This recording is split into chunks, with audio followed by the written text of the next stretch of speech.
Okay, let's see how it goes.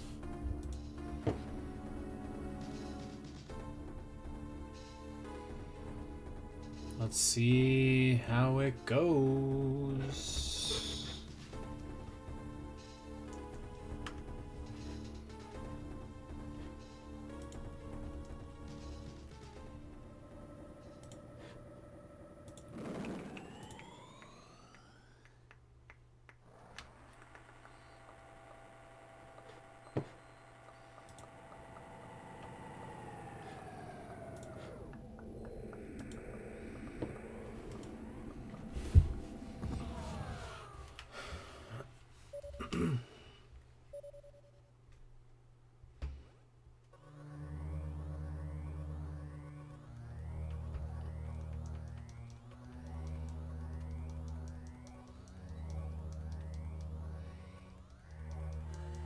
Cool. Looks like it's working. That's promising. Cool. Looks like it's working. Oh, shit. That's me. Okay. Okay. Well. So we are streaming on YouTube. No idea how it works. Yeah.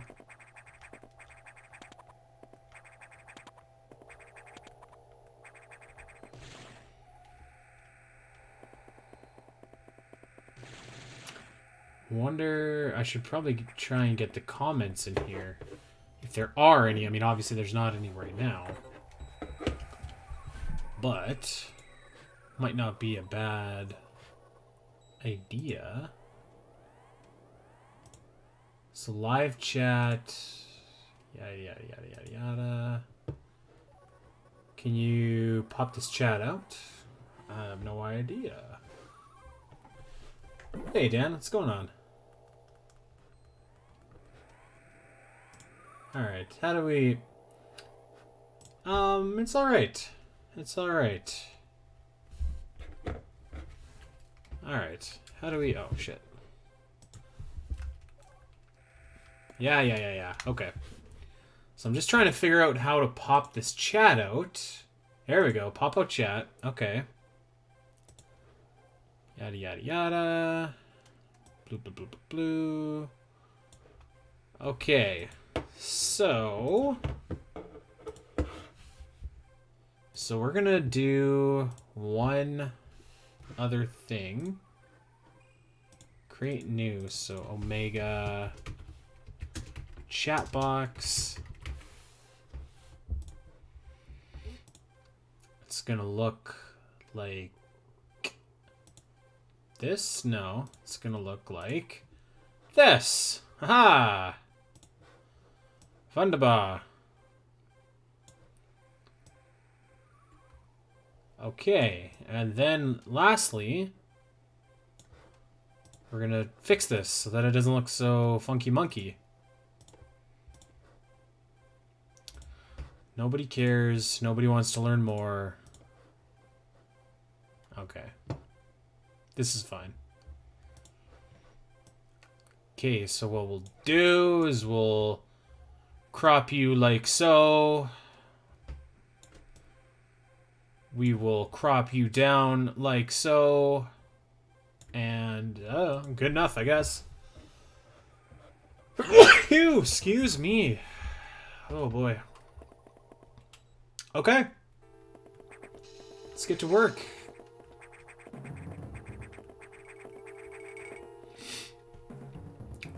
Hey, Dan, if you're still watching, you want to, like, type out just a bunch of gibberish just so we can get rid of this stupid live chat thing?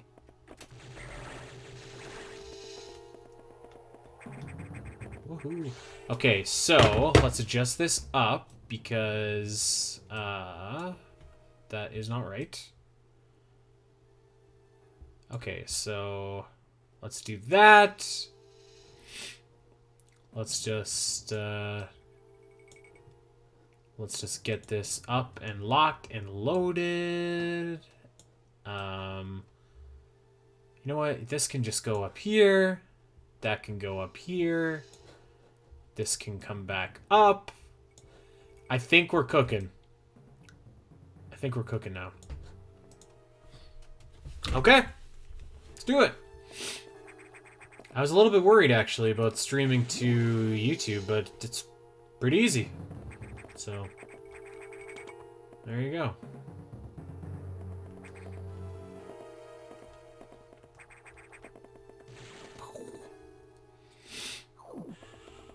Ugh. Adam. So I beat Metroid Fusion the other night on like Thursday or whatever. Got a bunch of videos. Had Doom upload them to our channel and then place them in the walkthrough over on OmegaMetroid.com. I also am in my freezing basement and thought that I had a solution for this. I took the heated blanket that we have and I plugged it in, I turned it on. And my mistake was I put it on the ground for a second. And then I went upstairs to check on the dog. I came back down and the cat is sleeping on the heated blanket and I don't have the heart to kick her off, you know? You know how it goes.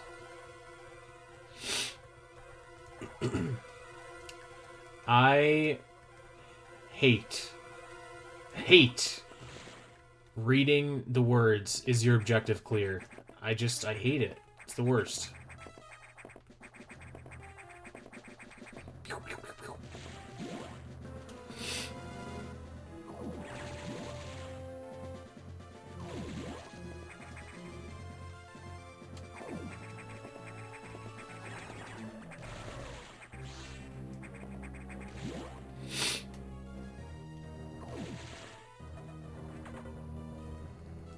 Hello? Hey, how's it going? Nothing much. Just beat the dead space we made not too long ago. I finally got around to completing that thing. Pretty good. Hell yeah. You're part of history here, Griff. Oh god, excuse me. We are doing our first ever live stream to YouTube. So this is a test. We're testing this out. And so far it's going pretty good. Can't complain. Except I'm a little bit sniffly, so pardon me for a sec.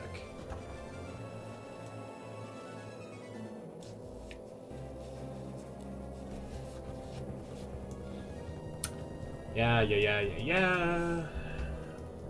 Alright. Okay. Sounds good. Are you watching the stream on YouTube, Griff? How are we looking? How are we sounding on your end? That's fine to me. Alright. I just...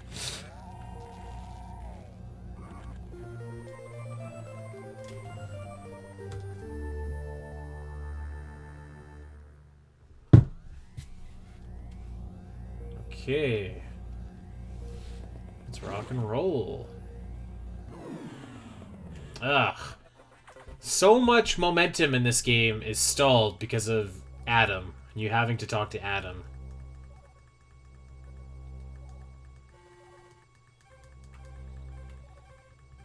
Yeah.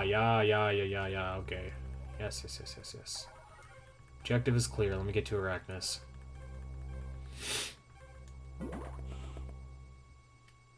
On the chat on Discord, and there's a bit of a delay because if I watch it on YouTube.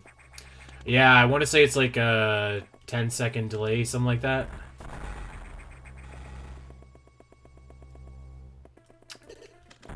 We're gonna try also testing the podcast out since we're here. Rather, the podcast layout, and just make sure that that's okay. But I figured I'd play a couple minutes of Fusion first. Alright.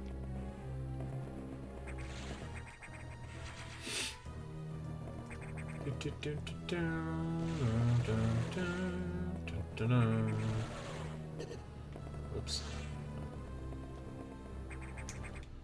Alright, where am I? Right up here.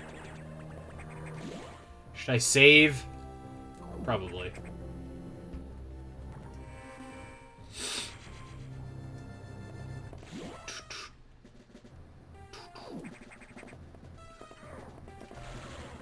think I might actually be reforming my opinion on Metroid Fusion and Zero Mission. For the longest time, I would have said that I like Zero Mission better. I think it's more equal now, but it's not because I like Fusion more, it's actually because I like Zero Mission less. For me, in a way, it's like Super Fusion and Zero Mission have always kind of been sort of tied-ish. It just depends on what kind of game I want to play. Yeah. Where is it? Here? Here? There we go. There's another secret, like, energy tank up top. Oh, yeah. I wrote the guide, brother. I'm pretty... I feel like I'm pretty well versed now, and, like, we're almost... Like, I did the, I just did kind of a casual playthrough the other day, and it wasn't, like, the best run or anything like that, but I did, like, I don't know, 85% of items, just, like, off the top of my head. No, basically every item is in the game, but there's a time or two where I, like, forget a missile tank somewhere in Sector 4 for whatever reason. Oh, yeah, totally.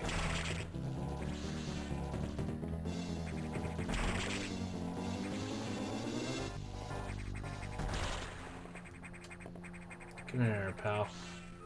There we go.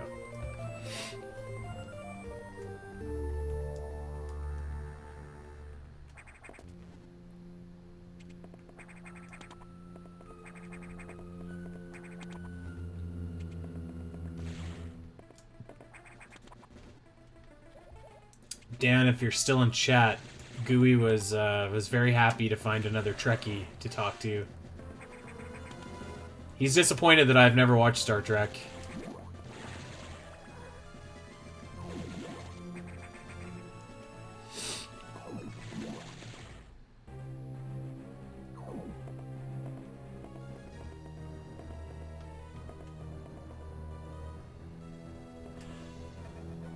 Apple says that chat isn't showing recent messages.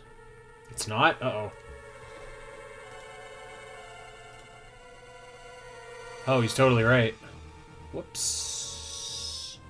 Oh, it is now. I think it's actually I think it's a setting that I need to... Capture method. Capture method?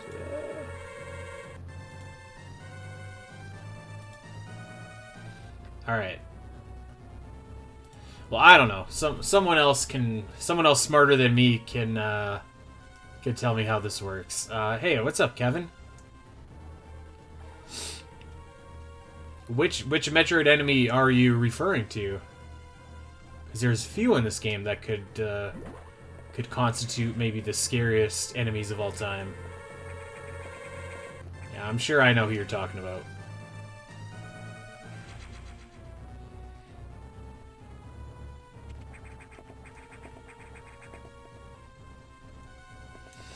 Griff, I don't know. Who would you say is more scary, the SAX or an Emmy? SAX. Yeah. I probably would as well. But I feel like, I don't know, maybe it's just because I played this game so much that I feel like the SAX is just kind of like a, you know. I mean, the most dangerous thing in the Metroid universe has always been Samus when she gets angry. Well, that and Samus at full power has more capabilities at her disposal than an Emmy. For the most part, you could just run real fast and maybe shoot some kind of projectile at you. Maybe. I'm still bummed out that we didn't get to have like a full-on boss fight against an Emmy. That would have been awesome. It should have been the power bomb one, but alas. The only weapon that I think in Dread that could technically do something like that might be like, well, wait a minute. We had plenty of boss fights against an Emmy. Not really. You have like those like ones where you just shoot them and you have to get into the right position. But I wouldn't call that a boss fight. I'm talking like, you know, like a boss fight, like a thing with pattern, a thing with damage, like a legit boss fight, like you're fighting Yakuza or you're fighting the SAX in this game. The only thing that would too bad. Work for something like that would be getting the Hyper Beam, and there's a Chozo archive that showed Ravenbeak turning an enemy into a burnt chicken nugget. I don't know. I think like by the time that you get together with that power bomb, Emmy, like you're pretty powerful. Like, Yeah. For whatever reason, doesn't scratch the enemy's armor still, whatever it's made out of.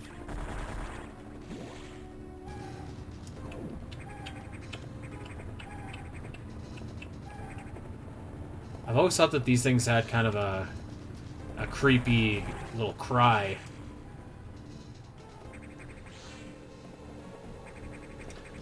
You know what? I would love to see Crocomire, but actually particularly Dragon back in a Metroid game.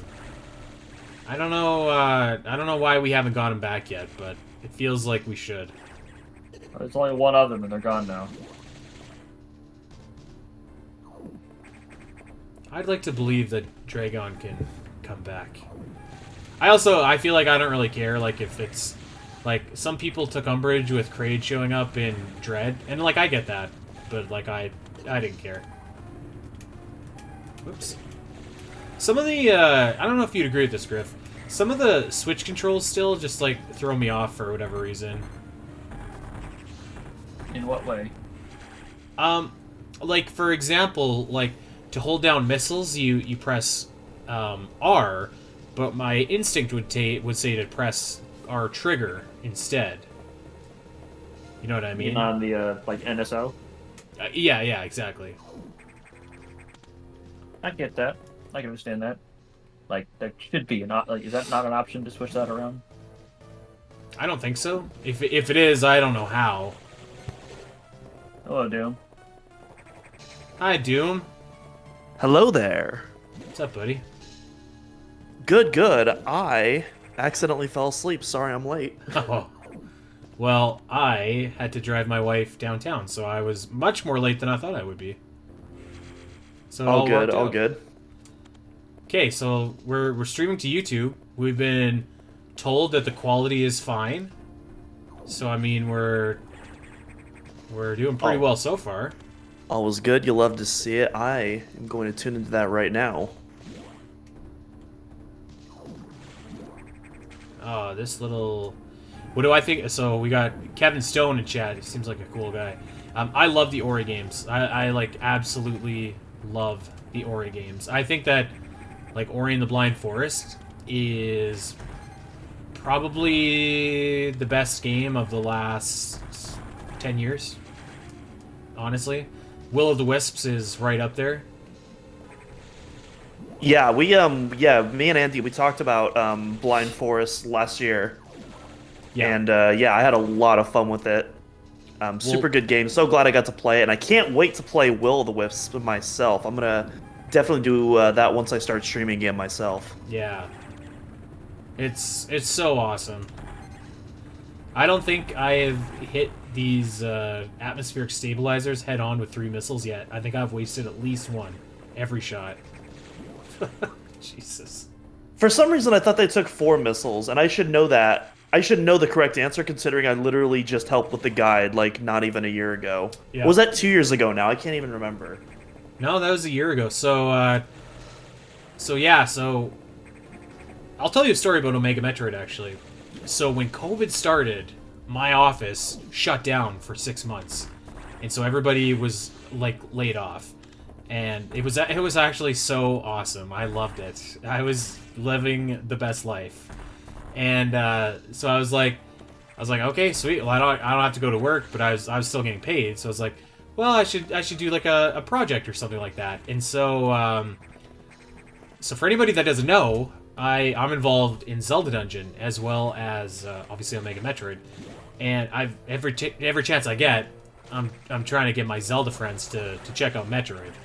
And so my co-host at the Zelda cast, Allison, was playing Super Metroid under my recommendation, and she was getting stuck. So, you know, Zelda Dungeon was largely built off of guides and stuff like that. So I don't know. I was just like, I'm just gonna write a guide, and I wrote a guide, and it was a like complete 100% guide for Super Metroid, and I didn't do anything with it. I just sat with it for like at least a year and a half, and I was thinking like, oh, maybe I'll give it to like Metroid Database to host or like something like that to host, and then kind of the idea for the website for Omega came into my mind, and I was like, well, okay, like if I'm gonna do that, I should have walkthroughs for other games, and so that's when I started doing Fusion as well, and then so I would say like the written part of the Fusion guide was like almost 2 years ago now.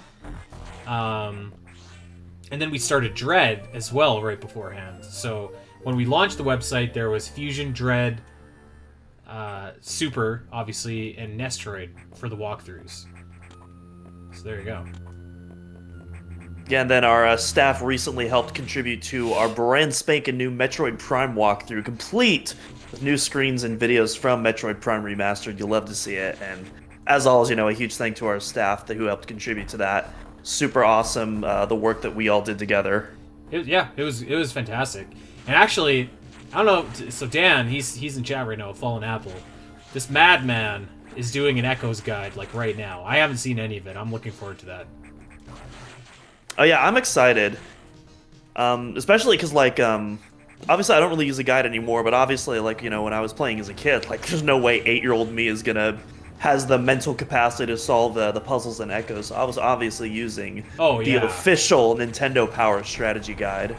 I feel like even with the guides that if you read the guide for Fusion or for Super or anything like that, it's like a walkthrough, yes, but it's more like I tried to make it in a sense that how do I say this? I was kind of like with you. I was like, people don't need guides or whatever. So I thought I would just kind of make it fun and like a fun thing or whatever, right? So it's it's a guide, but it's kind of not. But it is a guide, obviously. But oh, jeez, Louise. It's a guide, the Spiteri style. Yeah, basically, tried to make it fun. There we go. I just saw the wall jump on my end. Yeah, that was a rough beginning to that wall jump. I'm not gonna lie. I mean, hey, you know what? It wouldn't be a stream if we weren't embarrassing ourselves. I think we're both very familiar with that realm. That is correct. I had someone on YouTube, on the ZeldaCast YouTube today, tell me I was very arrogant and dismissive, and I was like, I could see that. Yep, I could see that. I think it depends on the subject. I feel like we can all be. I'm definitely arrogant and dismissive on some topics, but I try to do it more for the persona, not my actual arrogant and dismissive thoughts. Yeah. Yeah. We like to play it up, exaggerate it a bit for the show. Of course, yeah. So I had a chuckle at that. That was funny. Okay, back to. I was about to say, Andy's favorite part coming up with his favorite character in Metroid Fusion. Oh. What's your favorite sector? My favorite sector? Probably Sector 4. I really like Sector 4 a lot. Off the top of my head, I'd say 4 too. Just nothing else for the underwater part. I'm not gonna lie, I totally forgot you were here, Griff. You're so quiet, just lurking in the background. Griff, up until this point. Griff speaks when his words are few but impactful. Very true. Up until this point. I don't know. 4 would be up there, I think. I like Sector 2, but Sector 2 is probably my second pick, yeah. I quite like Sector 6, just because Sector 6 has a lot of really fun expansions, I feel like. That is true. It's got some sick speed booster puzzles, I'll give it that. But in terms of the overall experience and the atmosphere, 4 is just chef's kiss for me. It's got everything. You got the more exaggerated mechanical essence of the station. You have the flooded sections. It's got the music, both on the main theme as well as the aquarium theme, as I like to call it. I think, it just melds together so perfectly. Yeah. I think that Sector 3 is the weakest, I would say. I quite like Sector 3. I think... I would weirdly say Sector 1 is the weakest, but I think that's mostly just because, despite the fact that it's an SR388 area, you really don't do much in that area. You visit. go there There's once. like one main. Yeah, there's one main trip, and then you don't really come back to it. Whereas I feel like the other sectors, even 6, despite how small it is, like you revisit at least once. See, I would agree with you, except I think that the part before and after you fight Neo Ridley is pretty cool, which is Sector 1. So that I think true, bumps yeah. it up a little bit. At least above Sector 3. Sector 3 would be last. Sector 1 would be second last. And I guess it would be... I don't know. I guess it would be Sector 5. Which is kind of too bad, because I think Sector 5 is pretty cool, but, like, you don't really do a whole lot in Sector 5. Like, your first trip there is pretty short. Your second trip there is pretty short. Then you just kind of fight Nightmare and you're done. Yeah. I think Sector 5 is cool in the fact that like both times you visit, like the area is like completely changed from like the ground up almost. Like it's almost like a completely different area when you revisit it because of all the havoc that's caused. Yeah, I could So get I think with that so I think that's really interesting. That's one of my favorite things about that Fusion does in general with like kind of the progressive environments as you go through the game and how they change. But yeah, I also do agree with you. Like, you don't really do that much in Sector 5. Like, it has the cool SAX sequence. I think that one, like, during my first couple of playthroughs, like, actually genuinely scared me the first time I encountered the SAX there. But, like, yeah, in terms I of, like... never encountered the SAX there, because I just, like, I don't know. It's just, like, not a... I usually just avoid it. Like, I didn't encounter the SAX in Sector 5 when I just played. Well, when I say encounter, I don't mean like actually running away from it. I mean like when it walks through the door, like setting up the atmosphere and all that. Like I think that's a cool sequence, even if you don't set it off. But like it is, yeah, definitely. Yeah. Other than that, there isn't really much else to do there. You're ranking the different areas. Would you put like the main sector as kind of the middle of the road, or? Yeah. Can I get this yet, or do I need bonds? No, you shouldn't be able. You shouldn't need bonds with that. Wait, no, yeah, you do. Yeah, I think I do. Darn! Okay. Yeah, I think the main deck is, like, fun enough. It's, like... It's kind of got some different utility going for it when, like... I think you have, like, the little side quests there where you get the Edacoons and Decoras, which I think is fun, and then, like... You know, just, like, the main, I guess... The main area or whatever, and, like, coming back with all the scientists and what have you. Like, I think that it's, like, it's also fun when the power goes out. So I think main deck is, like, yeah, middle of the pack. I was about to say, like, the main deck itself, like, I don't hate it. Like, but it's fine. Like, it's not anything above fine. But that power break sequence is, like, probably my #1 favorite moment in the game. And having to, you know, carve your way through the walls and break through the vines. And then finally the Yakuza fight, like, probably my all-time favorite sequence in that game, like, all put together. So... Although, considering you can get basically all the collectibles in the reactor area first time through, if you go back after being Metroid, the reactor is all unclogged with vines and it's turned on now. Yeah, and Kevin Stone, back when we were talking about 4, I should probably shout this out. He says he loves the lower Sector 4 theme. Myself as well, Kevin, a fellow Sector 4 enjoyer. Underwater themes in Metroid are so amazing. Absolutely. You know, even Metroid Dread, which, I mean, you all know what my thoughts are on that soundtrack. Like, one of the songs I really enjoy, of course, that I feel like most people enjoy as well as the Barinia theme as well, which I absolutely love in that game.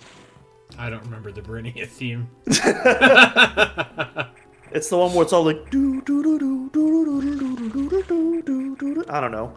It sounds better when I'm not. Oh, that Barinia Barinia theme. Yeah, okay. Yeah. Both themes, Sector 4, are really good. Yeah, I love both of the Sector 4 themes. I don't know which would be my favorite, honestly, because they're both so drastically different. Like, I go the underwater. My pick is easy, the underwater one. The underwater one is so interesting because it uses harps, which isn't something you really see in Metroid, like, very often, except for, like, I think the Artifact Temple has, you know, a harp synth patch in it. Maybe Skytown does, but, like, very different areas than the underwater area in Fusion, which I think is super interesting. I think off the top of my head, I don't think Alicia's theme has a harp in it, but I could be wrong. Oh, read that doozy of a comment from Kevin. Not to Oh sound boy. gross, but do you think there could be a possibility? Oh. I'm not finishing that comment. You know what that reminds me of, Kevin? Is have you seen Prometheus? That reminds me Oh, when... I know Yeah, exactly. I'm not what even gonna scene- say it. That. I will say, despite the fact that that is a PG-13 movie, that movie has some effed up stuff in it. That's all I'm gonna say. Oh yeah. I mean, Metroid can reproduce rapidly when exposed to beta rays. That's a plot point like the first Metroid game that has never really been brought up again. Oh Like, they can damn. just split. They can just split via mitosis. Shit, I didn't know that. That's pretty badass. It's never been brought up, but it is a thing that existed at least in the first game, I think. Yeah, it's because I believe the Galactic Federation only got one Metroid before the Space Pirates hijacked it, and that was just kind of a way to explain why you fight so many in Turian. Yeah. Where is it? There it is. So Samus got in Metroid Suit. Samus got exposed to beta rays. Instead of turning into the Hulk, it would just there'd just be more of her around, I guess, somehow. And more evil clones to deal with. And I just got to the part in the stream where Andy just casually made his way through the Fusion's noob room, as I like to call it. What is Or that? is- where you have to bomb the random spot on the floor for the yes. metal bar to come up. Yes. As That's video a good, game donkey, Yeah, that's a good. as video game name. donkey likes to call it the certified Metroid moment, which I really like. Yeah, I'm gonna noob myself here because I can't remember which room I actually need to be in. I think it's this one. I think you're on the right path. Yeah. I think I'm on the right path. I feel like I should know a lot more of this than I do, since I literally just played it and I wrote the guide for it. But, oh well. Yeah, I feel like we both literally went for 100% to Yeah. Yeah, because both of us did 100% runs for that guide, so yeah. Yep. We don't have excuses. If anyone should know. You know what, though? As my father would say, this is fine. Whoops. One thing I do love about Fusion is, like, I've been playing for less than 30 minutes, and I have 60 missiles. And what do I have? I 4 never- energy tanks? I do like that. Yeah, Fusion has a ludicrous... I think you can get, like, what, over 20 power bomb expansions in Fusion, which is, like, ridiculous. 32. Oh my god, that was horrible. Daniel, that's pretty much why I don't... I know a lot of people criticize that puzzle, but that's, like, why I don't mind is because, you know, you're enclosed in such a short space. Like even if you don't know what you're doing, like, eventually, like, you're going to find the way just by bombing. I will say, though, for newcomers, I do wish it was a little bit later in the game. Because, like, if you're a Metroid veteran, at this point, you know to, like, bomb the hell out of everything that you see with your eye. Like, if you're just starting out, you know, you haven't fine-tuned those Metroid instincts, even being enclosed in a small room like that can feel pretty daunting, so. But regardless, it is what it is. Come on, you ugly mother. Yeah, I remember we ranked this guy pretty low in our Fusion boss ranking. Was he, like, dead last? I feel like he must have been dead last. Well, I don't think he was, only because we ranked Elephant Bird and, whatever the other one is, the Human X. Which are cool, That is like, true. if they're cool moments, but, like, as a fight, it's just kind of like, whatever. Yeah. But he would have to be... What do you think is a worse fight, this one or the... Oh, you know what, the and core, there was the also... barrier? I was about to say, there was also the Giant Core X. We ranked that pretty low as well. Barrier core is pretty lame. But Yeah. I think it might be better than this. I'm not gonna lie.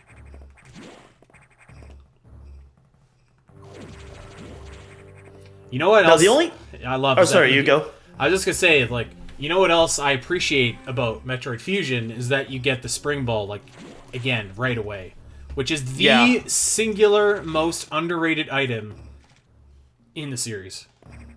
Yeah, I'm so glad that, like, after Super, they started bundling with the other... Dread did it the best, where they just decided to bundle it with the Morph Ball itself. I think that's the way to do it. Yeah. But either way, like, bundling with High Jump is still just so much better than making it standalone. I'd Kevin... say the other most underrated item, and probably in a way for me, be the Ice Beam, because at least in Super Metroid, it doesn't let you kill the enemies in one hit anymore if you have it equipped. So some people are like, I don't want the Ice Beam. I feel like Ice Beam is appropriately rated.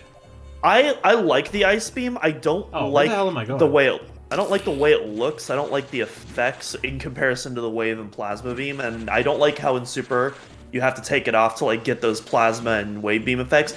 It's purely like visual, has nothing to do with like the power, but I don't know. That's just me. Purely aesthetics. That's the word I'm looking for. Kevin says, I do have a fan-made story in mind for a future Metroid game. Tell us about that, Kevin.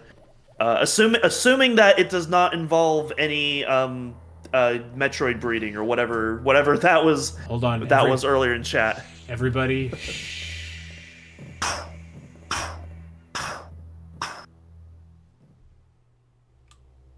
Okay. I think should I rewind and just go fight that? No. I'm gonna fight it the next chance I get though, and just let it kill me. That's the joy about Nintendo Switch Online is you can just rewind. Takes away all your sins. Gotta love it. I can do it, Coach. Put me in. Yeah. I can't climb on you. Oh, I can climb on you actually. That's nice.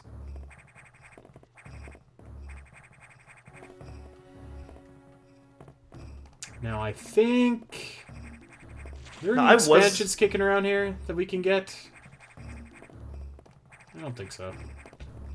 I don't know. Why don't we check the Omega Metroid Fusion 100% guide to check all of the expansions because that we can get in Sector 2? I am stubborn, and I wanted when I was playing the other day too. I was like, I'm not checking the guide. I should just know this. And lo and behold, there was a bunch of expansions that I forgot, and I zipped right past. Literally me playing Metroid Prime, refusing to use a guide, and then getting all of the items except for one, and having to track it down. Took me like 3 hours to find the one thing that I was missing. I was so mad. Oh, jeez.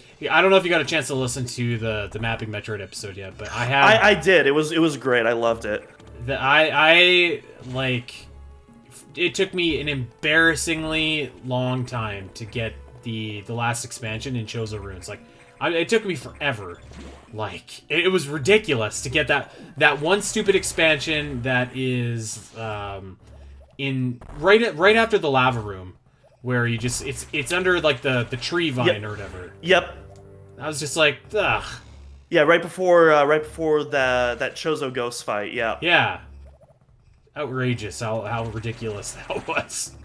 Yeah, I don't know if you heard the one that because I told my story on one of me and Dax episodes, but mine was in Research Lab Hydra, which is... Yes, I listened to that, yeah. Yep, and it was so stupid, because it was one... I saw it the first time, but I didn't have super missiles yet, because it's 2 rooms over.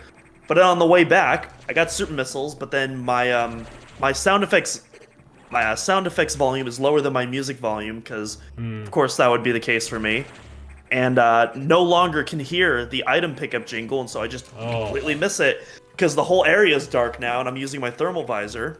Rough. So yeah. Rough. Yeah. I always turn my music down and then my items up, actually. No, I got 100% scans without the guide. It was well, technically the items too, but like I did all that my first run without it. It was just that one item that gave me the trouble, and I was just like, oh my god. I've done multiple 100% scan runs of Prime 1, so my first run of Prime Remastered, I was able to get all the scans in one go, although until you get 100%, it like says it stuck to like 98%, so I was kind of second guessing myself at the end, like, did I get everything? I'm pretty sure I got everything. Oh yeah, that's the word. That anxiety, that 2% anxiety. There's something similar that happens in Metroid Dread, but it's the opposite, where you'll get an item, but then the percentage won't move at all, and it's just like, what's going on? Yeah.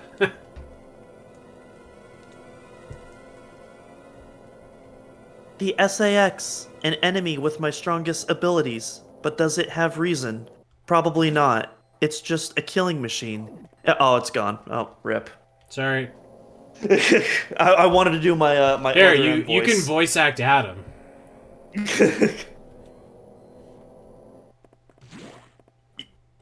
Honestly, I think Other M Samus, as horrible as that voice is, has more personality than Metroid Dread Adam. That's my spicy take. One's a robot. Well, it's not that Other M Adam doesn't have personality. No. Metroid Dread Adam. I think Other M Samus has more personality than Metroid Dread Adam. That's what I'm saying. Oh, okay. Well, I mean, I would Maybe- I would say that Maybe it's not not for that the other M. not Samus. for the best, not for the best, but Sure. Like it's not like she doesn't have personality. It's just kind of like, I don't know, flibbly jibbly, you know? That's a technical term, by the way. Flibbly Ghibli. You can look Yeah. it up. It's in the dictionary. Yes. It's in the Canadian dictionary to Yeah. be precise. Yeah, look at the Canadian thesaurus. Kevin says, my story revolves around a different advanced civilization that takes place after Dread. After the ex-Chozo soldiers manage to flee ZDR, they tend on spreading throughout the galaxy, and one of the planets is called Planet Absalon. Interesting. I'm down for that. I mean, I remember a lot of people were theorizing, because there's that one ship, when you're doing the escape sequence, that's missing that was there before in Hanubia, and so I've seen a lot of people theorize that, Metroid 6 could involve, that maybe some of the X escaping on that ship or something like that, so I could definitely see that. I'm not really down to see the X again, to be honest. I was fine not seeing them after Fusion, but I think they were fine the way that they showed up in Dread. But I think I'm okay, like, not having that. I agree. I want something new. I've always assumed that Dread is basically the X's last hurrah as an enemy, and to see them in HD. I do like the Sector 4 theme. It's a good theme. Yeah, Kevin Stone says, yeah, that's my idea with the missing ships. Gotcha. Okay. Yeah, my thing, I really don't know what I want with Metroid. Like, obviously, we would continue. Obviously, like, the big thing at the end of Dread is, Samus unlocks her full potential with the Metroid, kind of, but then the X kind of reverses it somewhat, or diminishes it somewhat. I'm not sure what to interpret off that ending, but I imagine, like, that would play into Metroid 6 story. I would hope that the Federation would play a role, but, like, at this point, like, I don't know what the hell is going on with that story, and I'm not getting my hopes up. Yeah, I think that Fusion certainly ends on a cliffhanger and the potential for that. But I also wasn't like I know the Dak has talked a lot about he really was only really involved or interested in that story, and I kind of wasn't. Like I thought that the Chozo stuff was actually a lot cooler that they hinted in Samus Returns, so I was fine when they decided to go that direction. But I totally get why, people were like upset at that. I think that's fair. I understand being disappointed the Federation plot was dropped in Dread, but since Dread was always intended to have something chase you throughout the game, if it was about Federation in Dread, then it would have just been the final boss was just a guy in a suit trying to clone Metroids again. That would be kind of boring compared to what we actually ended up getting. I mean, I don't think the you could have done Federation. both. I kind of like to compare, the Federation somewhat to like Omnicorp from RoboCop and Weyland Yutani from Aliens. Yeah. They're not the only. They're not the primary antagonizing force, but they play a role in it. Obviously, the aliens are the antagonizing force, or like the gangsters in RoboCop, but they still play a huge role ultimately in like why this problem exists to begin with, and that's kind of how I envisioned, what like a Federation plotline in Metroid would be like. They wouldn't be, or even how I'm envisioning Silex Metroid Prime 4, and I think you agree with this, Andy, that Silex will be in Prime 4, but he's not going to be the main threat. He's going to play a part of it, but there's going to be something else much bigger out there. Yeah. I think they're going to go the route where like Silex is, I think you're going to be teaming up with Silex or coming to some sort of understanding with Silex by the end of the game. I really do. I think that would be really interesting. Metroid hasn't really done something like that before, I don't think. Where like a foe becomes maybe not an ally, but like at least someone that doesn't want to kill you. I think the closest example we've seen, funny to transition to this topic, is Metroid 2 with the baby Metroid. But even then, I feel like that's a little bit different. I mean, I remember the opening cutscene of Primal Hunters where Silex's reveal is him just landing on a Federation Marine and just causing a crater, killing him. The other two, I'm pretty sure, nearby didn't last much longer. So who knows what else Silex has ended up doing in the background. I don't know. Not like Samus forming a truce of some kind, sure. But then again, there's a lot of outsides we don't know about, so who knows what he's actually been up to. And how long an alliance with Samus would last. Oof, I messed that up. Oh, God, I messed it up again. Oh, jeez.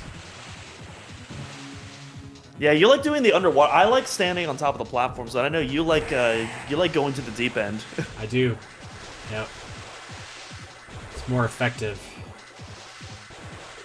You know, I didn't except even for that notice... sequence right there. I did not notice this until just now, but you can actually see like the water ripple underwater slightly, like through the little the sprites and the lines. They're like bubbles. Yeah, that's I've never noticed that before. That's really cool. But think of this, guys. Andy is purposely sabotaging this fight so that we have an excuse to listen to the awesome boss music. That's what's happening. Like, obviously. This is pretty terrible gameplay right here. I'm not gonna lie to you. Oh jeez. Kevin says, for some reason, I could just imagine Samus surprisingly talk by simply yelling out Silex's name, like that scene in Attack on Titan with Levi and Kennedy. I have not seen Attack on Titan, Kevin, so I do not understand that reference. I watched the first episode, and it was pretty good, but I never watched any others. Maybe I should. It's pretty good. Yeah, I need to watch more anime in general. Like I'm pretty basic when it comes to anime. Like I've seen some episodes of JoJo's Bizarre Adventure. I agree with you. My wife seen some DBZ. DBZ, obviously. I feel like everyone's seen at least some DBZ in their life. Very, very few. My wife doesn't really like anime, so it's like tough to watch it with her. Like we watched, we love Cowboy Bebop. I love Cowboy Bebop, and we're slowly getting into it. Like we've watched about half of Neon Genesis Evangelion, and so we're kind of making our way. But yeah, I'm not very well versed in a lot of anime either. I watched a fair amount of anime during like middle, high school, college, and stuff. Not really so much anymore. Yeah. I quite enjoy Cowboy Bebop. Like, it might be just one of my favorite shows, actually. My favorite anime would definitely be Yu Yu Hakusho, but that's over like 107 episode anime. I don't know if that's something that anyone would want to just dig into. I don't even know what that is. Yu Yu Hakusho is a very good shonen anime, like Shonen Jump. Gotcha. Like a lot, like some people say it's like compared to like Dragon Ball Z, but then again, what anime isn't to an extent. And then like the two arcs in general, like back to back, the Dark Tournament arc after that has two great villains, and the main character Yusuke is just a really good shonen protagonist in general. Probably my favorite, one of. Then again, I haven't seen a whole lot of shonen anime, I suppose. Like I've seen some. Like I've read the manga for Naruto. I know about how that ends, but I've lost interest in that. Keep up with Bleach, but that's ended too. I've always had the idea to get into One Piece because it's consistently been really good, is what I've heard. But there's a lot to go through, so I haven't yet. Yeah, I heard One Piece is like super long. Like there's a guy I'm subscribed to named Rogers Base who's a huge One Piece fan, and he's been doing like a read through of like the manga for like I want to say 3 or 4 years now, like consistently every week on his channel. Like that's so much content. Kevin Stone in chat asks, who thinks Metroid needs an achievement system? Not really. Yeah, I don't really think it needs one. I don't think I'm not so. opposed.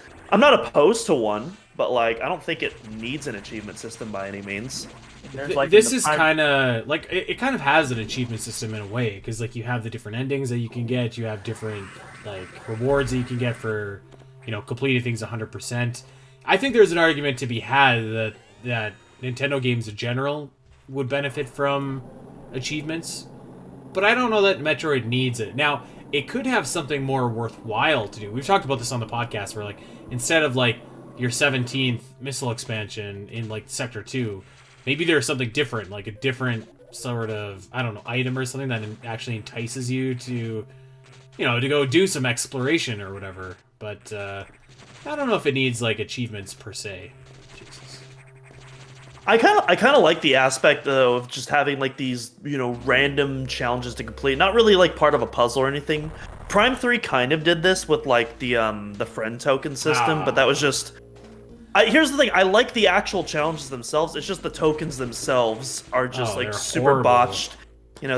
they require an online connection and you have to have like it was totally mishandled. But like, I like the fact that like, hey, use the boost ball and go bowling with the tin bots. Like that's a fun challenge. Or juggle juggle the target practice dummy and like the Federation ship. Like weird little challenges like that I think are fun. And you could also extrapolate that a little bit more with a full-on achievement system. And something about that feels appealing to me. I don't know.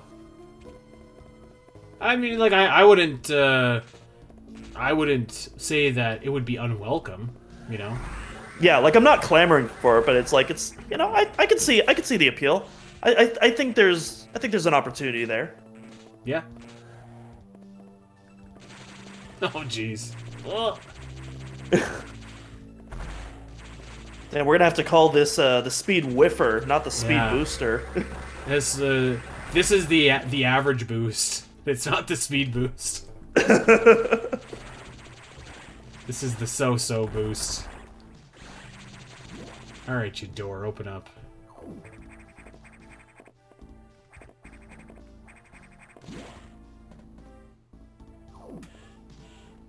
Old enemies are concept that never comes back. Tell me what you guys think about this. So, like I was saying earlier, like I've been trying to get some of my Zelda friends to play Metroid. And I've heard from like a few different people now that Metroid Fusion is like really hard. Like, and I'm no pro or anything like that, but like, I mean, I think any Metroid game can be difficult to an extent for first-time players, and I can definitely see why. Like obviously, like for us, we've beaten the game a bajillion times. It's like baby mode for us. But like, I can, for a first-time player or someone who's not very experienced with the Metroidvania genre, yeah, I could definitely see why this game would feel challenging.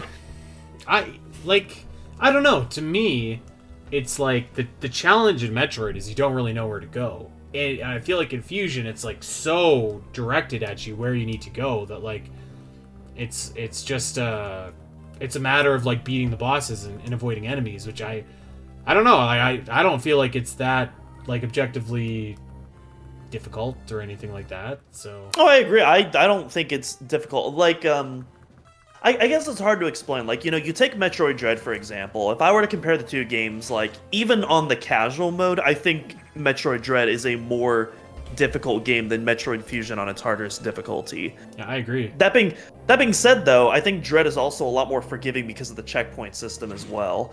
And I feel like the game design, even though it doesn't directly tell you where Fusion goes, I feel like the game design is also a lot smarter in, like, conveying to the player where to go.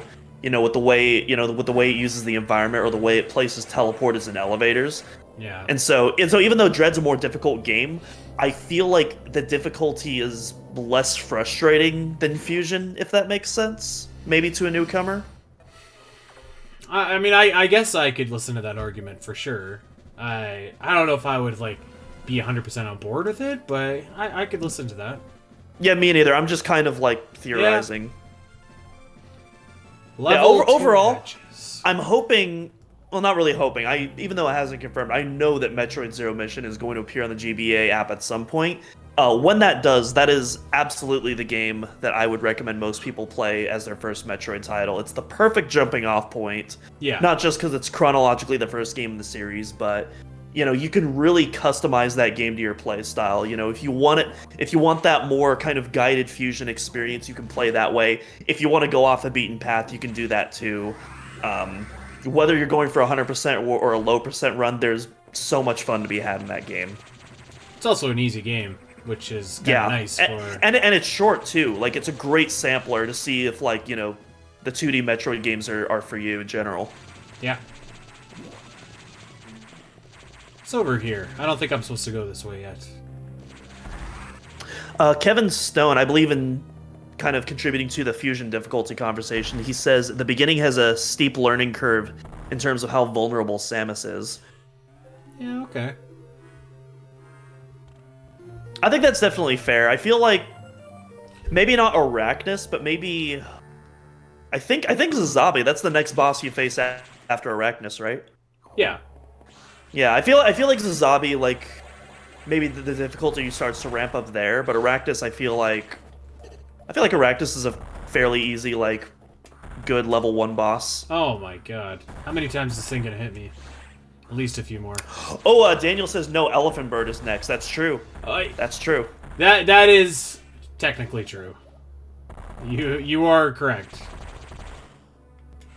It's like the beginning of Mega Man X3. I have not played any of the Mega Man games, and I own all of the Mega Man games. I own all the mainline Mega Man games. I own the entire Mega Man collection on my Xbox, and I've never played a single Mega Man game before. I want to do that one of these days.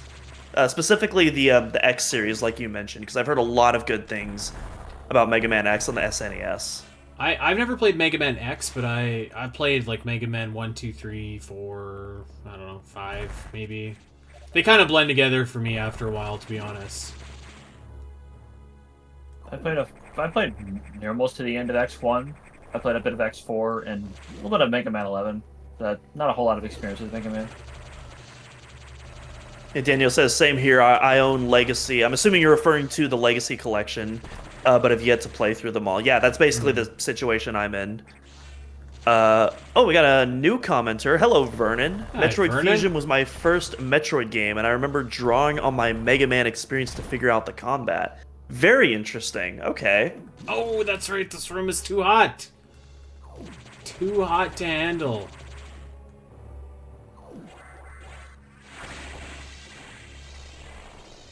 Bada boom. Maybe when I play the Mega Man games, I'll be drawing on my Metroid experience to an extent, somewhat. Hey, there you go. They're not like completely dissimilar because like there is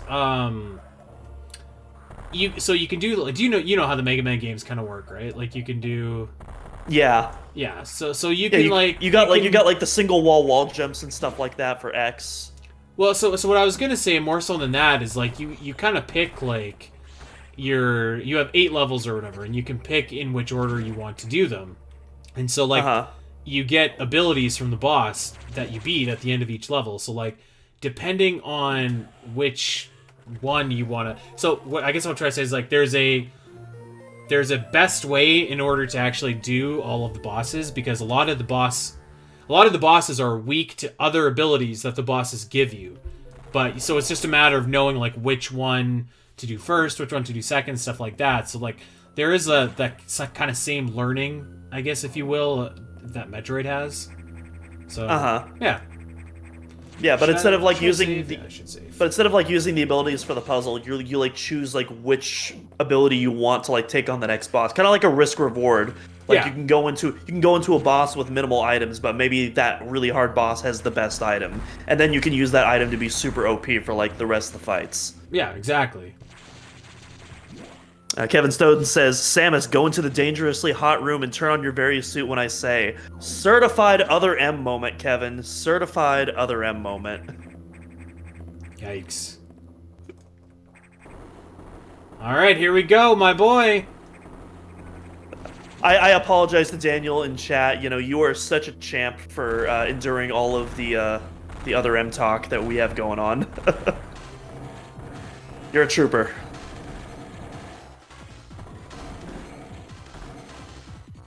I think this is Dak's favorite boss in Fusion right here. I like Box a lot. I think it's a great fight. Box is awesome, especially the Prime 2D version.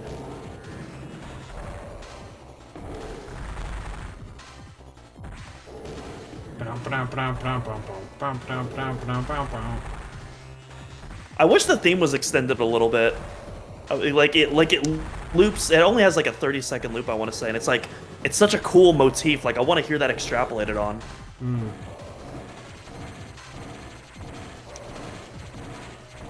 Get out of here, Box.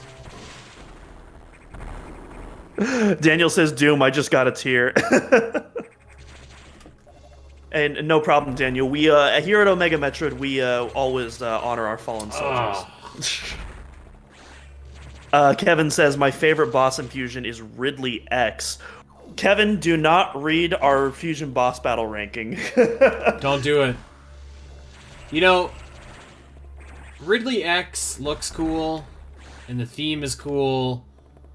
He's better than Meta Ridley in Prime, I'll say that. I actually don't think I could say that. I don't think I could go that far. Like, he's just like... It's just like a pathetically easy fight, you know? And like... I don't know. I remember... Oh, what was that? If you try to use missiles on Mia Ridley, it can be a bit of a hard time. Yeah, but why would you? Because most of the bosses I use missiles on. Well, I mean, I guess, but like... At least I did as a kid. When I learned that wave beam is most effective, I used that. Yeah, okay. Yeah, I could listen to that too. I just, like... I wish that the fight was, like, better. It's just, it's so, like, pathetically easy. Like, it's almost as easy as a Zero Mission Ridley fight, which is, like... I don't know. I think Zero Mission is easier until you go for a low % run. Then it becomes, like, one of the hardest fights in the game. Yeah. But yeah, like, the default fight is just, like... Yeah, pathetically easy, like you said. You know, I would agree with that, because basically there's essentially no way to fight Neo Ridley without, like, everything in this game. Unless you're, like, really sequence breaking.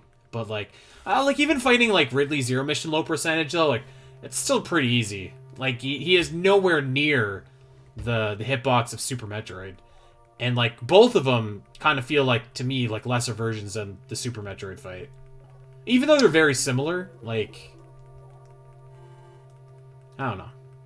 Kevin says, "Nah, Meta Ridley is better than Ridley X." Oh, Kevin, Yeah. don't listen to my Metroid Prime boss ranking. You can listen to Andy's. I think you'll still be good, but don't listen to my boss ranking.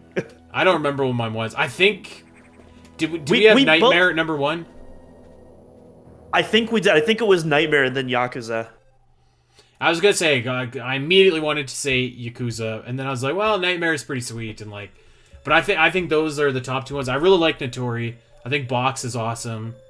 Yeah, Notori is super slept on, in my opinion. I think that's such an awesome fight, and like a really creepy theme, too. Yeah. Oh, that's not Sector 6. Vernon says the SAX is probably my favorite fusion fight.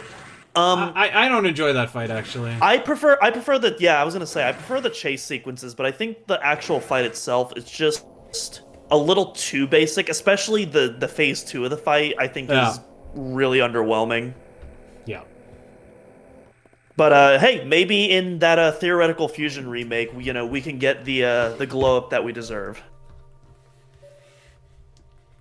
But I don't know, that's just me, though. I'm happy you enjoy the fight, though. I've always wondered, if there was a Metroid Fusion remake, and they added, like, one extra SAX chase or encounter, where would it be, and what would happen there? So I think Andy and I, we were somewhat on the same page. We talked with Joey about this, Joey Ferris from Game Explain. We brought him on for our Fusion remake pitch episode, and Andy and I had a similar idea. Yeah, Andy and I had an idea of, like, so near the end of the game, you find out that, the X reproduce asexually, and they do it rapidly, and I think Adam says there's no more than like 12 or 13 X aboard the ship. And we were like, you know what, for the final SAX chase sequence, you just have like 4 of these things, just chasing you throughout the facility.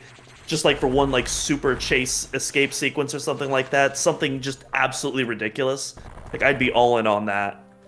Tell me what you think of this, Griff. So, my thought was like, I'm pretty sure that there's going to be a Metroid Fusion remake. I'm pretty sure. And I was like, if there was a Metroid Fusion remake, they would probably reuse the same engine as Metroid Dread. And I was like, that makes sense so far.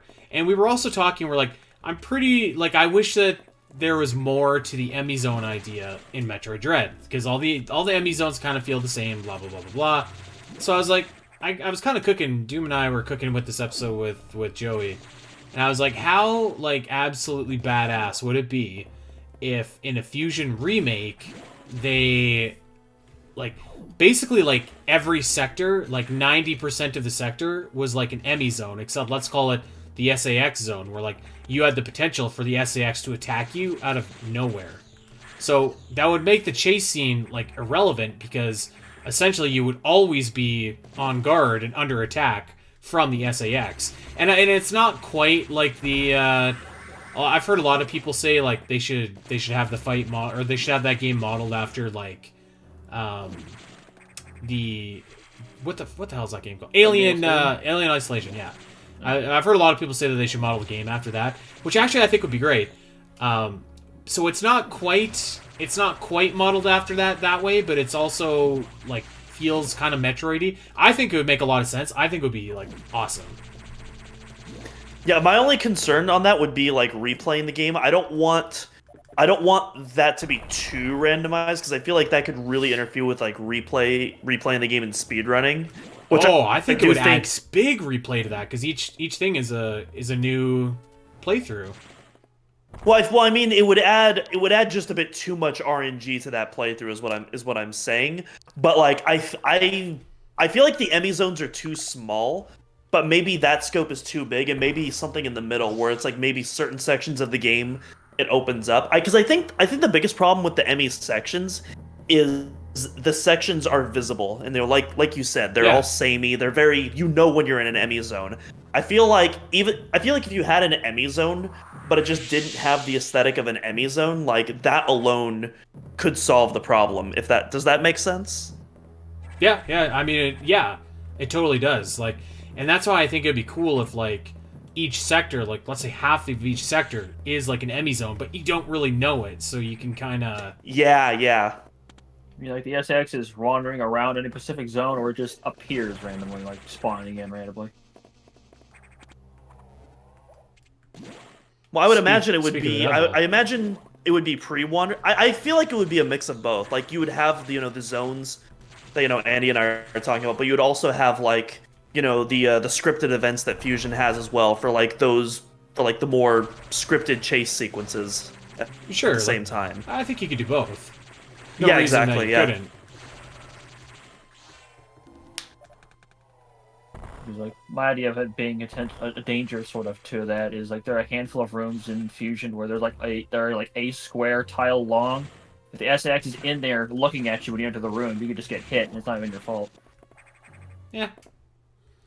Add some spice to the game. I guess I'd have changed that for the remake stuff, but I feel like the SAX should be a lot more dangerous than it is, because one of the things that in this game is like you always see the SAX, like the damages that it causes. You come out of a room and it's completely destroyed, but you never actually see the SAX. So it's just like I'd be down to see the SAX like and narrowly avoid it, because like I've played Alien Isolation. I think it's fantastic, and like those moments where the alien is nearby you are like so incredibly stressful and potent that it's I don't know. I do think it's something that they should try for the SAX. I don't want it to be exactly like Alien Isolation because I think that was too intense actually, but something similar. Because a lot of people, and I think you agree with this, Andy, but I see a lot of people online, they talk about Metroid as if it's a horror game, or like they want a Metroid horror game, and I'm not sure if I agree with that. I like Metroid when it's creepy, but I think if it goes into like straight up horror, like I feel like you start to lose a lot of, that unique Metroid atmosphere. Because while Metroid is inspired by Alien, it's not a carbon copy. And I feel like if you go into that horror, you're going a little too close to the sun there. I mean, like, yes, but I also think like each game can have its own identity. So if we're talking Metroid Fusion specifically as like the horror game, like I'm fine with that. God, what an ugly goddamn suit. Jesus, this is ugly. I guess I wouldn't call it a horror game though. Like it's a discomforting game. It's a very intense game at points. Okay, the GFS. The like GFS a game Valhalla, that leans into that more so than more other games. Yeah, and I'm totally into that. Like the GFS Valhalla and Prime 3, like awesome. I love it. Like give me more of that. Maybe even go deeper into that than like even what the Valhalla does. Frigate Orpheon and Prime. We talked about how much we love this kind of biomechanical kind of H.R. Geiger style body horror. That game does. Absolutely love it, but it's not presented in the sense of a horror game. There's never a moment where like at the end of the day you're still Samus. You have this huge arsenal of overpowered weaponry, and the situation may feel scary, but at the same time speaking of, by the way, I've been playing for an Yeah. hour and 9 minutes. I have 130 missiles. That's an I overpowered was- arsenal. I was going to say a certain line from RoboCop, but probably not appropriate for this stream.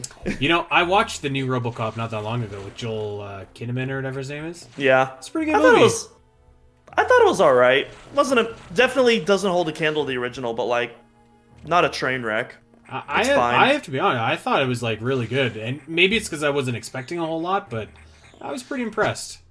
What clips I've I seen thought- of it, there's some good stuff in there. Yeah. I thought Samuel Jackson was pretty funny in the movie. I think I'm the only person that doesn't hate the new suit redesign. I thought it looked pretty cool, but yeah. Otherwise, I don't really remember that much in the movie.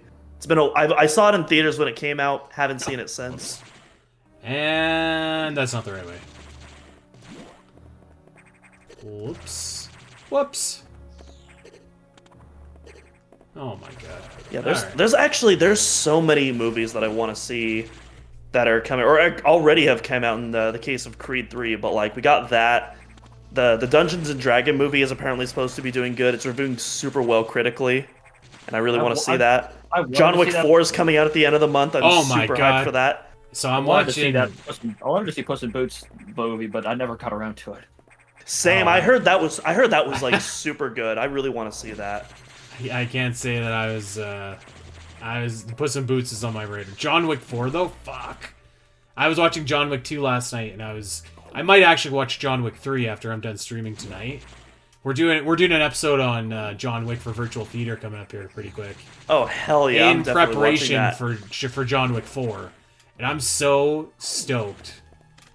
Yeah, my body is ready for John Wick 4. And like the reviews haven't come out yet, but like all of the first reactions are looking really good so far. Everyone is raving about Donnie Yen, which I mean, can we just appreciate the fact that we got Donnie Yen in a John Wick film? Like, holy crap, that's amazing. The amount of talent in these John Wick films is actually like off the charts.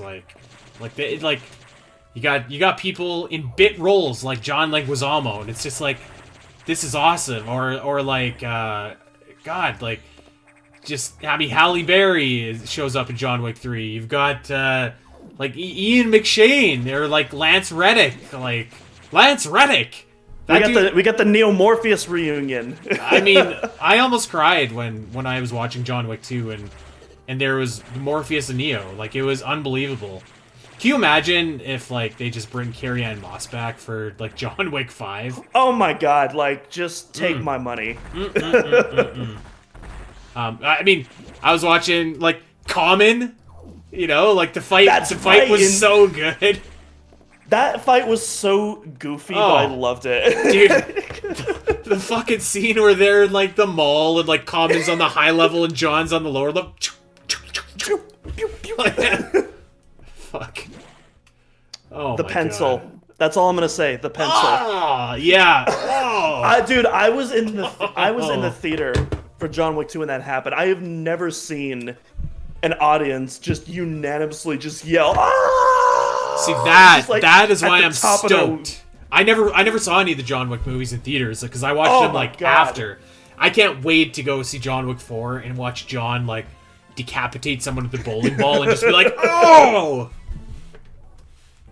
Oh my gosh. When does that come out? Like the 23rd? Like, can that just get here already? Comes out pretty soon, yeah.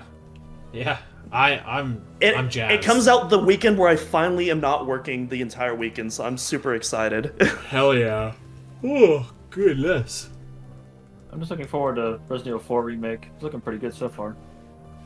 Yeah. Yeah, I've never played. Well, I recently played a little bit of the RE1 remake, and I am a baby, and I barely made it through the tutorial. Maybe someday I'll come back. to Are that you talking game. like the GameCube one? Yeah, the GameCube remake. Yeah. It's a little bit tough, like control wise, I would say now, but I think very playable game. We were talking about it. We were talking about it a little in the Omega Discord. The big thing that was like giving me so much anxiety was one, the camera angles. Oh my gosh, I hate the camera angles because they don't look like natural camera angles. They look they're like not. they look like eyes, like something is watching you.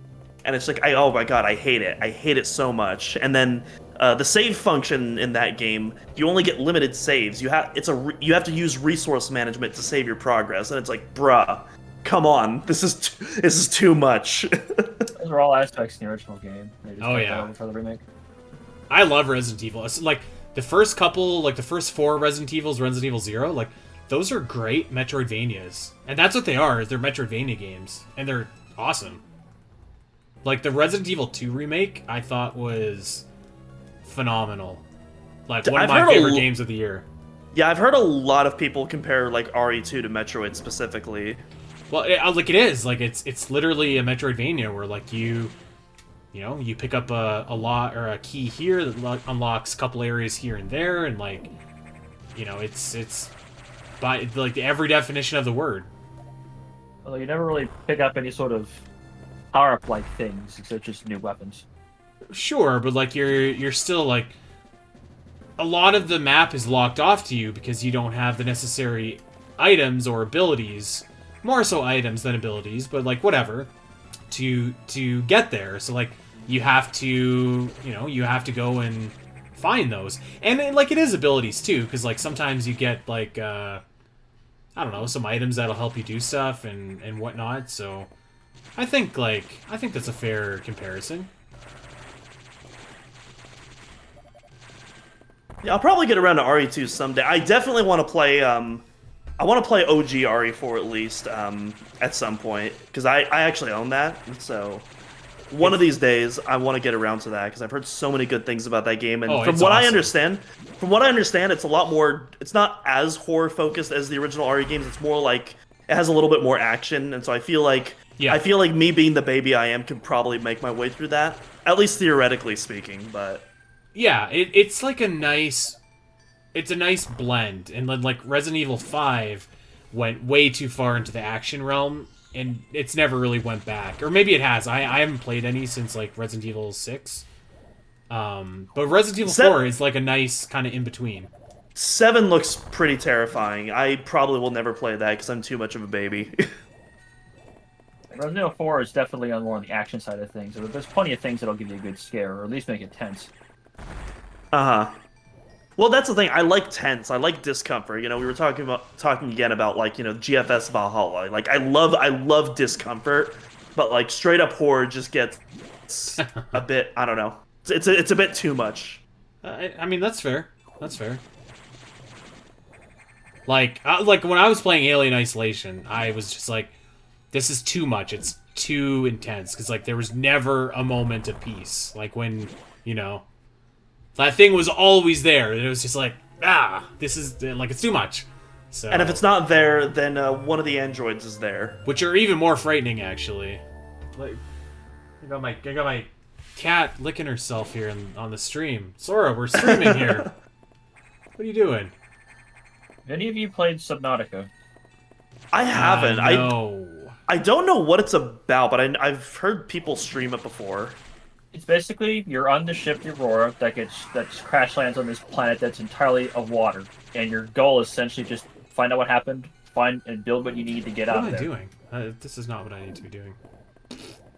So, like, I would consider that a Metroidvania, because it's all about exploring around, trying to find not only just story stuff of what happened and what all happened to all the survivors and stuff, as well as the other people that landed on this planet, but just finding new tools and finding the resources to build those new tools, to go deeper under the water, find more tools and better equipment, etc., until eventually you find a way off the planet.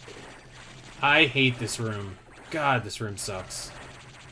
Like, I love Subnautica, but I'll say this: despite being a non-horror game, it's one of the scariest games I've ever played. Okay. It's mostly to, like, for example, it's like you have something you need that's like 200-300 meters underwater, but it's pitch black nothingness outside, and you can't see anything. But you just have to go in that direction and just go underwater and hope, and you don't know what might find you, or the other way around. Right.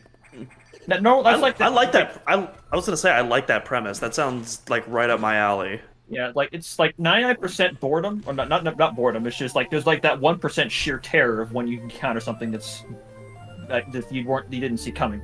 Mm. Yeah, like the tenseness doesn't come from like the monster itself, but like the idea of the monster. Yeah. Like, even if it isn't dark outside, you can still be like, "There's nothing around here, is there?" Yeah, exactly. Is there? That's the key word. Like Yeah. that's what makes the experience. There's a point where I went somewhere and I'm this thing I was in, this vehicle I was in, like I was at a shipwreck that was like 5 meters under the crotch depth of my vehicle I was in. So I'm just like, I could just leave this here and go looking inside, but something might come around and damage my vehicle. I'm sitting here. As I'm Ooh. deciding what to do, my PDA is just like, warning: multiple Leviathan class organisms detected in the area. Are you sure whatever you're doing is worth it?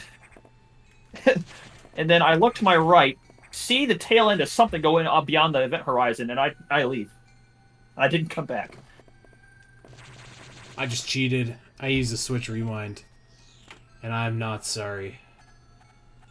That was more of a convenience thing instead of waiting for the pattern to reset.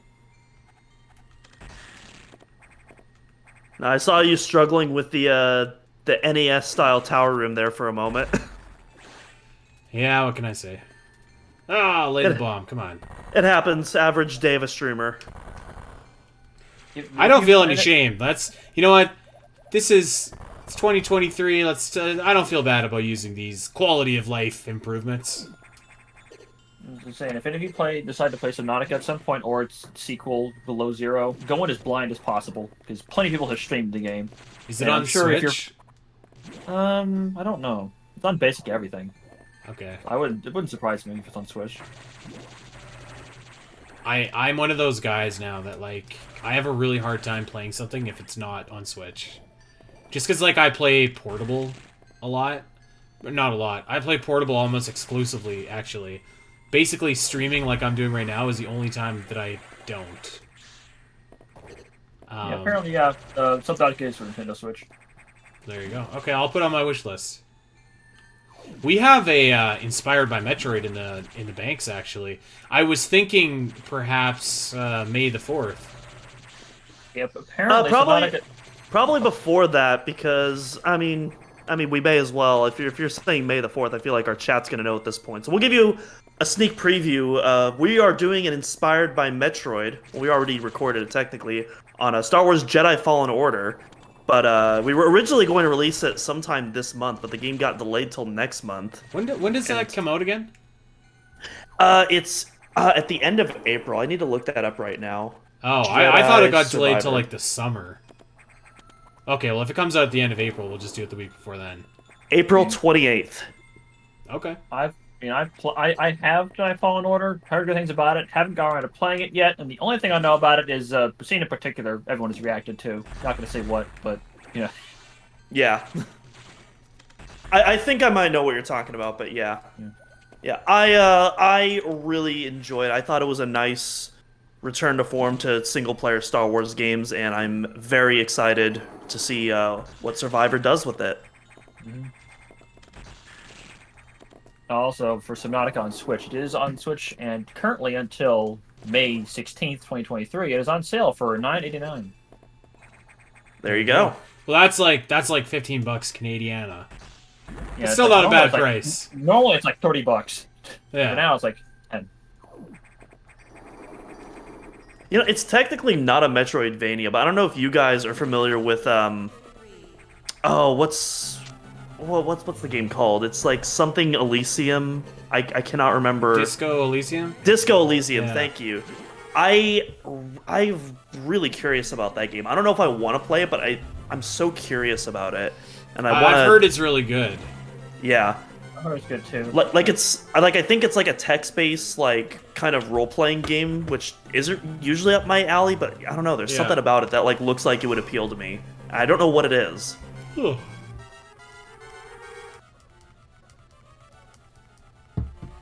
I love how Adam says, like, emergency in Sector 3. It's, like, non-stop. All you hear is, like, emergency in Sector 3. Emergency.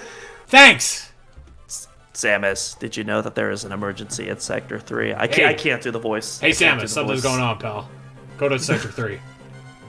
Okay, when he's talking about the auto-destruct explosives, I'm like, A, why do you have those? And B, why are they near the heating device that could set them off? Because it's Metroid. Everything's self-destruct in Metroid. I don't know. Everything, if you stub your toe on something, there's probably a self-destruct mechanism under it. So I was playing the Super Metroid Ascent for ROM hack reviews, and I kid you not, there were I think 4 escape sequences in that game, and I was like, okay, this is too much. It's too much of a good thing. I remember one ROM hack I played where it was like, you go from one level to the other, you cannot go back to the previous one, which I found, I don't know about that, because there's like one missile expansion in the beginning that if you don't get it right then, it like fills with lava. You just basically can't get it without dying. That does not sound very good. Oats and Goats, he did a stream of Kaizo Super Metroid. I think he did it for AGDQ, and like, it's basically like Super Metroid, but like just grotesquely hard. And like the first escape sequence on the space colony, I think the time on that is like 20 seconds or something ridiculous. Ay. Hey, is this chat still updating, by the way? Just want to make sure. It's not updating for me. Has anyone said anything after our John Wick talk? I want to refresh the page, but nothing's been happening. Not that I think that anyone has, because it's like 10 o'clock my time, and Lord knows, it's past midnight Daniel's time. No, it's now almost 1:30 because it is daylight savings time and to move our clocks ahead. Oh yeah, that's right. It is, isn't it? I gotta go drive downtown and pick up my wife tonight too. She's having like a girls' night. Yeah, it's just us, just the boys chilling in the voice chat. That's right. Which I certainly don't mind. All right, you goddamn firebug. Oh, I thought you were talking about the not xenomorphs. I'm a little behind on the stream compared to where you are. Yeah, I think that there's like a 10-second delay. Which honestly, all things considered, that's pretty good. Sometimes I end up with like a 30-second. It'll work fine because like when we're doing the podcast, like no one will be able to. I'm thinking maybe I'm gonna shut this off soon and we can switch over to the podcast layout, or not layout, overlay, just to see how that looks. I think it'll look fine though. Reminded how like in like games like this and Zero Mission or whatever, you freeze enemies, their palette just turns blue. But in Dread, they're literally turned into a giant ice cube. You gotta love it.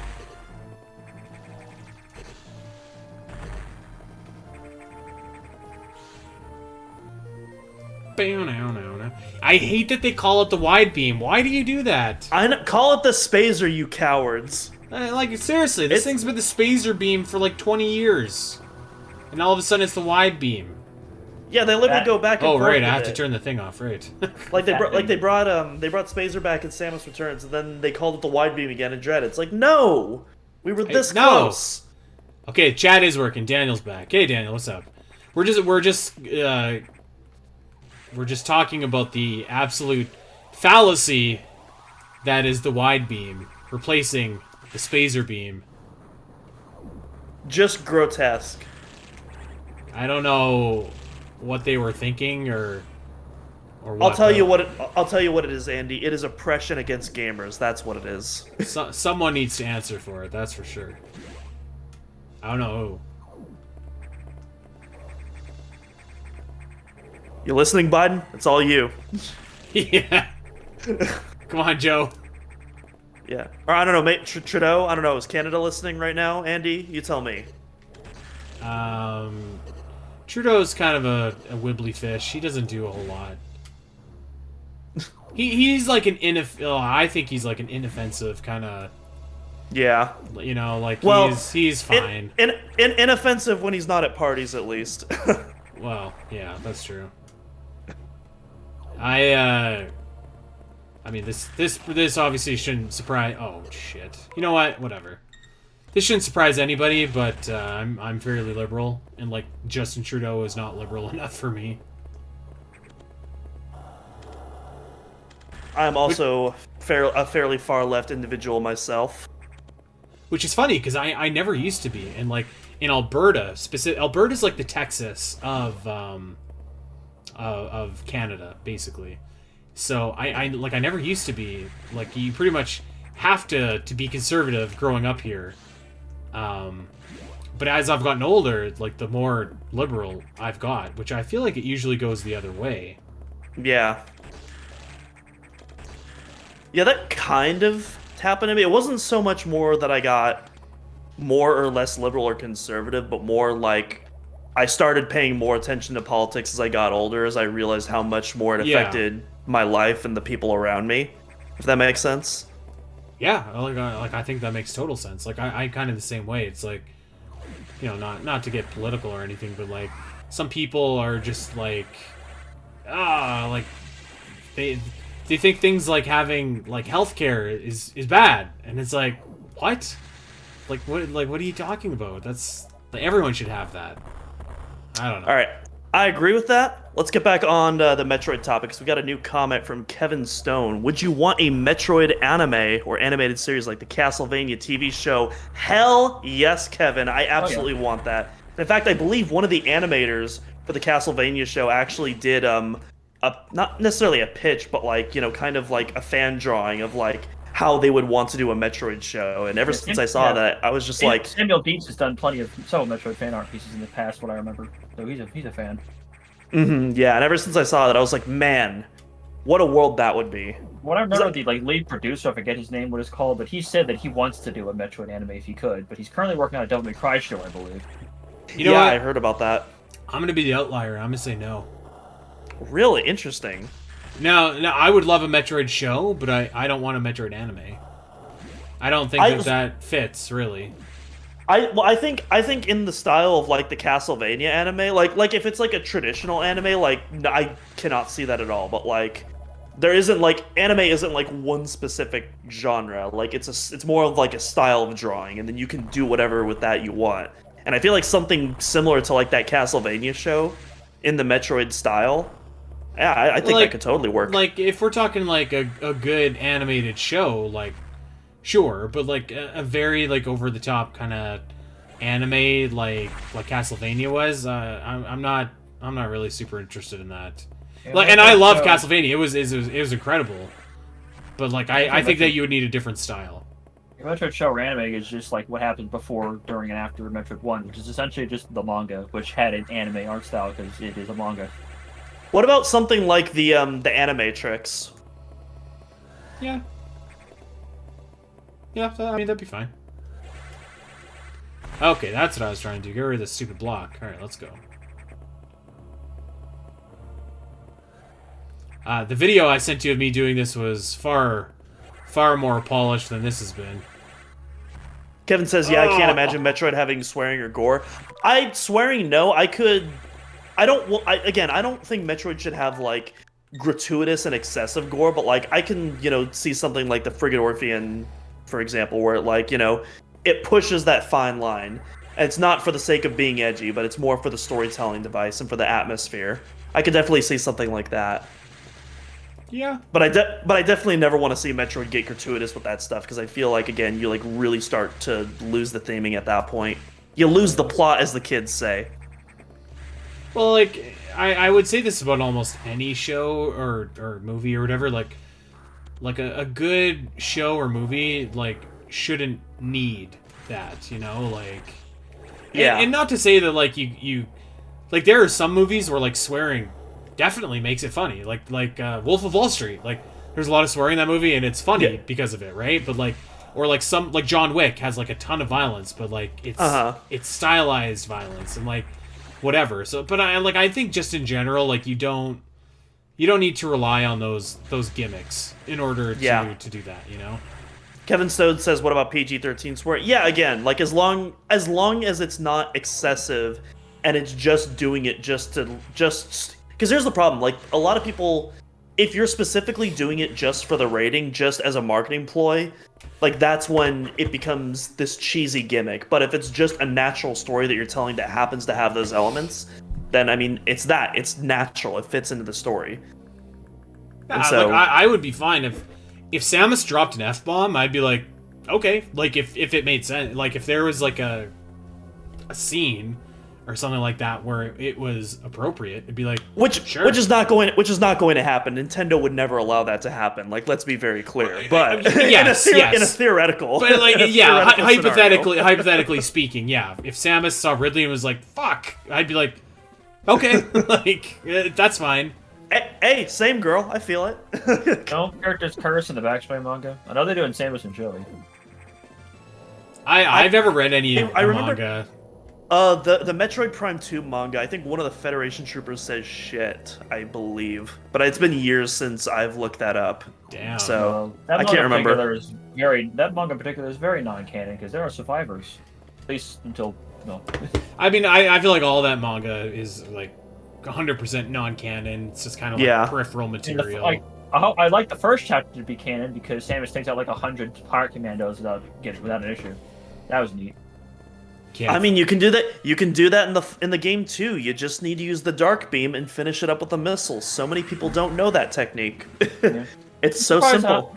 Apparently, some people who played Metroid Prime 1 and were surprised you could freeze Metroids. And I'm like, they're weak to ice. I mean, hey, some people haven't played the 2D games. You know that isn't really something that you learn in the 3D games. I remember there was a guy on Twitch who was streaming like basically Metroid 1. Zero mission all the way up through DB Geek, and when he got to Metroid Samus Returns, it took him over half an hour to figure out, oh, you freeze the larva Metroids to kill them. Damn. I kid you not. But then, some way, somehow, he figured out how to do it, like, you know, the spider spark, where you lay a power bomb in Spider's Ball and it launches you? He figured that out in like 5 minutes. That was a ridiculous power-up. Like, that's... I honestly have no idea how I was able to figure out the spider spark, because I beat Samus Returns without using any guides or help or whatnot, and I have no idea how I figured that out on my own. I mean, after you get power bombs, there's like the environment necessary to launch yourself straight up to a power bomb. Right after you get the power bombs, but that's... I didn't figure it out for that one. I figured it out. It was the red crystals that was like, okay, obviously there's something here, and I was like, is there like a speed booster or something that I'm missing? Do I have to use the phase shift? Like, what is going on here? And yeah, I can't remember how I figured it out, but eventually, like, I finally figured out. It sucked because it's such a specific combo. It's not just laying a power bomb in morph ball mode. You have to do that while using the spider ball, and it's like, yeah.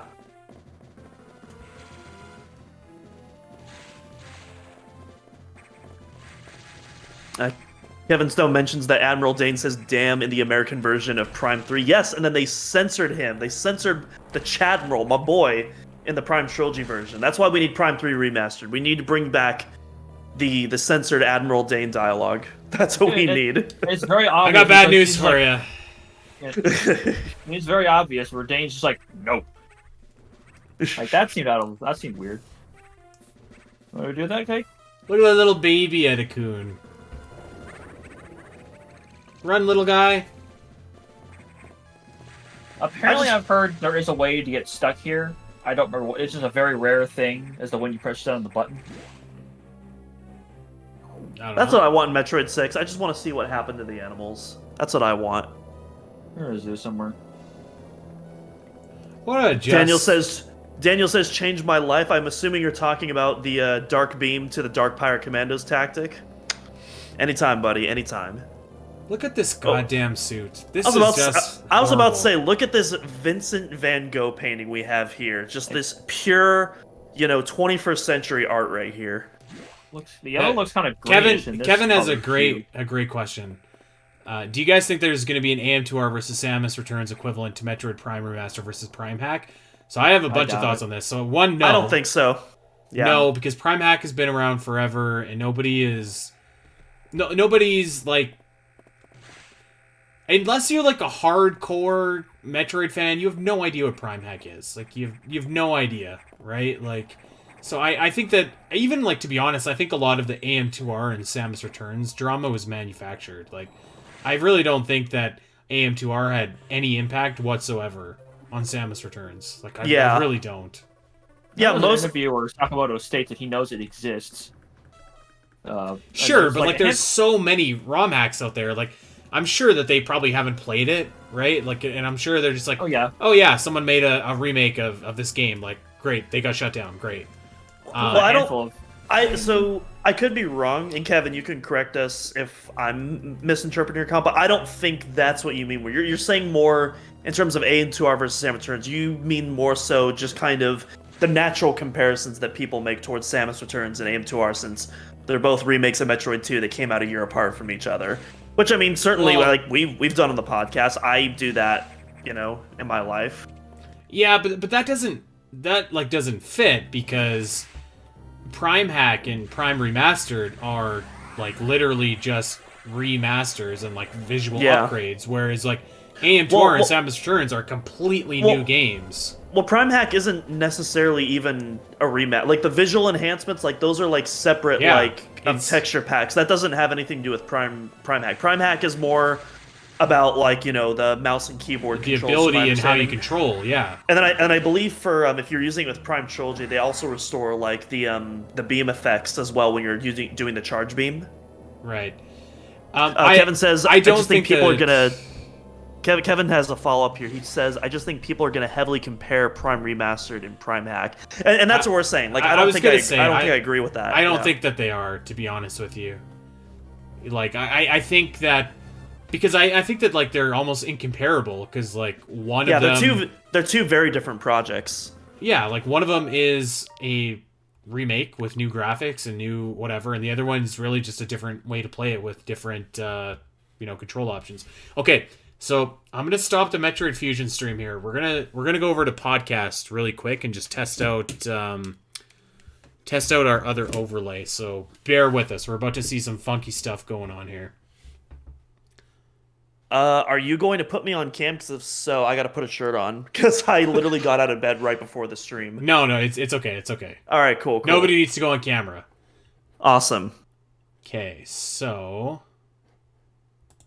Oh, except for me, actually. I need to go on camera. Pro webcam. Okay. Oh, but you know what? I'm not going to be able to... Shit.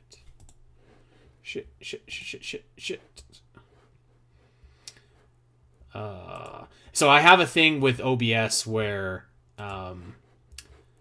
if I open my OBS before I open my my Discord, then my camera will not register, which is super annoying. And I don't know why.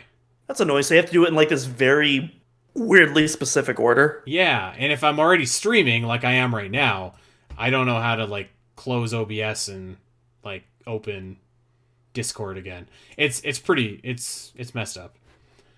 So maybe we won't do the podcast tonight, but I feel pretty confident in our YouTube streaming capability here. I think that went pretty well.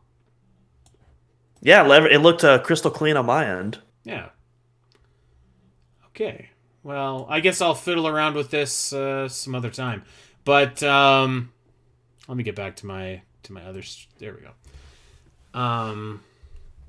But yeah, I think I'm gonna jam out of here. But thanks for everyone. Thanks a lot, Kevin, for hanging out and chatting with us. I hope that you're a member of our Discord.